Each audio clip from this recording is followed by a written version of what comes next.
So let's get to our first question from Instagram. This is from Mr. Jonathan. What do you think about the political situation in Australia? I think it is the same in terms of, that's not exactly the same, but it's similar to what the Anglosphere, the rest of the Anglosphere and the rest of Europe, Western Europe is facing right now. It is suicidal empathy to cater towards people who hate you, enemies, traitors, and invaders who hate you and will pillage your country, rob your country, and take over your country. And we're being completely subverted. And this is all being enabled by toxic women who schoolmarm you about diversity and compassion and tolerance and acceptance. And by simps, by weak men, and by literal traitors who will sell out your country for whatever benefits them, if they can get lobbying or they can get paid off by foreign corporations, multinational corporations, whether they can virtue signal and win the votes of mass foreigners. Yeah, it's literally the biblical story of Jacob and Esau. Selling your birthright for some soup. That's literally what's happening in Australia, in America, in Canada, in the Anglosphere, and all over Europe. You're selling your birthright. You're selling everything. You're giving away everything that your ancestors bled and died for some soup. So you can have some halal curry, some kebabs. You should be ashamed of yourself. Are you serious?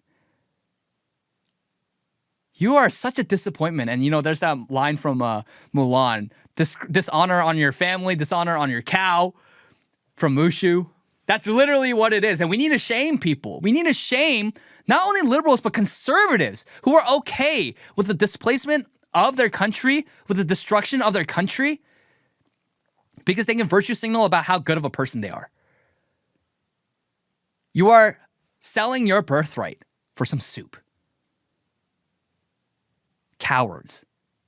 You are cowards. You're so mean, Kangmin. I don't care. Do you want a country or not? Goodness gracious. How do you not see that your country is unrecognizable? Even for me, who grew up in America, I go to a mall and I cannot see a single heritage American anywhere. It is rare. White heritage Americans are a minority in America now. People saying, oh no, they're a majority. No, I think they're flubbing the numbers. You go to New York, you can barely see white people. All you see are Muslims and Africans. Especially on that one street. I think it's like Canary Street. You have all these like African scammers. You go to Dallas, Texas, and I got so flamed by the online Indian community for this, but I landed in Dallas and every other person was an Indian. You go to your local Costco in Texas, you feel like you're in New Delhi. You've been transported to Mumbai.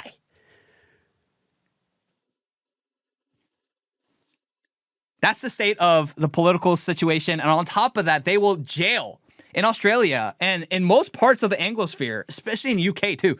They will jail you for Islamophobia.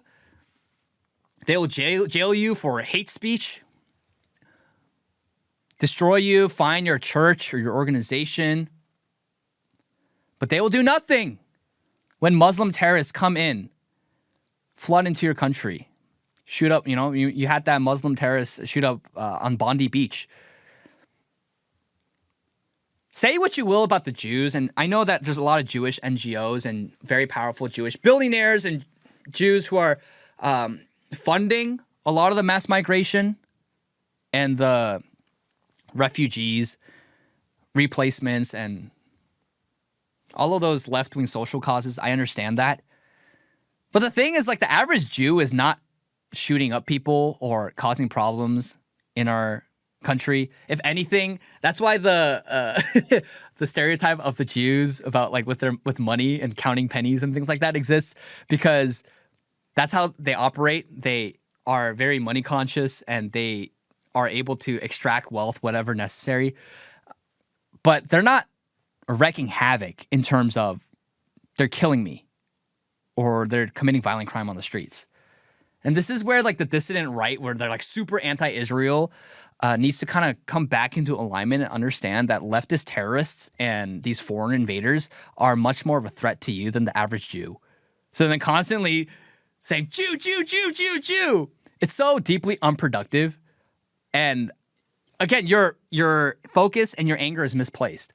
It wasn't Muslims who were shot and killed in Bondi Beach in the shooting in Australia a couple months ago. It was Jews. It was Jews who were targeted by a Muslim extremist with ties to Muslim terrorist groups. So this whole Christian-Muslim alliance thing doesn't exist. It cannot exist because these people are wholly incompatible with Western civilization. That's what you got to understand, man. Like, you just keep focusing on the Jews, and I understand that you can call out Jewish influence in Western politics, much like Charlie. And I think Charlie did it best, honestly. But yeah, like don't look over the invasion. And I've seen this from people too. They're like, oh yeah, like I don't care if my country turns into the third world as long as we get Israeli influence out of American politics.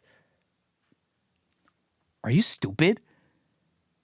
What is the whole point of doing any of this for then? Any politicking, any cultural war fighting?